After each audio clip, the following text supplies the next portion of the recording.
Japanese ಅವರ 5 super ಫುಡ್ಗಳ ಬಗ್ಗೆ ನಾನಿವತ್ತು ನಿಮಗೆ ಹೇಳ್ತೀನಿ. ಮೊದಲನೇದಾಗಿ ಬರೋದು ಸೀವೀಡ್. ಸಮುದ್ರದಲ್ಲಿ ಸಿಗುವಂತಹ ಒಂದು ರೀತಿ ಪಾಚಿಯ ಗಿಡ ಇದಾಗಿರುತ್ತೆ. ಇದನ್ನ ಜಾಪನೀಸ್ ಪ್ರತಿನಿತ್ಯ ತಮ್ಮ ಒಂದಲ್ಲ ಒಂದು ತಿನಿಸಲ್ಲಿ ಉಪಯೋಗಿಸ್ತಾರೆ. ಇದು ಆಂಟಿ ಪ್ರೀಮೆಚೂರ್ ಏಜಿಂಗ್ ಆಗಿ ಕೆಲಸ ಮಾಡುತ್ತೆ. ಎರಡನೇದಾಗಿ ನಾಟೋ. ಸೋಯಾಬೀನ್ ಕಾಳುಗಳನ್ನು ಫರ್ಮೆಂಟ್ ಮಾಡಿರ್ತಾರೆ, ಅಂಟಂಟಾಗಿರುತ್ತೆ. ರೈಸ್ ಮೇಲೆ ನಾಟೋ ಹಾಗೆ ರಾ ಎಗ್ ಜಾಪನೀಸ್ನ ಒಂದು ಟ್ರೆಡಿಷನಲ್ ಬ್ರೇಕ್ಫಾಸ್ಟ್ ಕೂಡ ಆಗಿರುತ್ತೆ. ಈ ನಾಟೋ ಹಾರ್ಟ್, ಬೋನ್ ಹಾಗೆ ತುಂಬ ಹೆಲ್ತ್ ಬೆನಿಫಿಟ್ಸ್ನ ಹೊಂದಿದೆ. ಬ್ಲಡ್ ಶುಗರ್ ಲೆವೆಲ್ನ ಕೂಡ ಕಮ್ಮಿ ಮಾಡುತ್ತೆ ಅಂತ ಹೇಳ್ತಾರೆ. ನೆಕ್ಸ್ಟ್ ಬರೋದು ಮಾಚಾ. ಇದು ಒಂದು ಟೈಪ್ ಆಫ್ ಗ್ರೀನ್ ಟೀನೇ ಆಗಿರುತ್ತೆ. ಏನಂದರೆ ಇದರಲ್ಲಿ ಪೂರ್ತಿ ಚಹಾ ಎಲೆಯನ್ನು ಉಪಯೋಗಿಸಿರ್ತಾರೆ, ನುಣ್ಣಗೆ ಪುಡಿ ಮಾಡಿರ್ತಾರೆ, ಹಾಗಾಗಿ ಸ್ವಲ್ಪ ಕಹಿ ಬರುತ್ತೆ.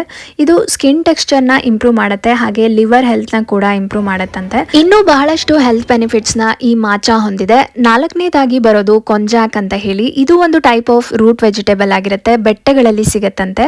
ಇದು ಹೈ ಫೈಬರ್ ಹಾಗೆ ಲೋ ಕ್ಯಾಲೋರೀಸ್ ಇರುವಂತಹ ಸೂಪರ್ ಫುಡ್. ಇದರಲ್ಲಿ ನೂಡಲ್ಸ್ ಕೂಡ ಬರುತ್ತೆ ನೋಡಿ, ಈ ಟೈಪ್ ಜೆಲ್ಲಿ ತರ ಇರುತ್ತೆ.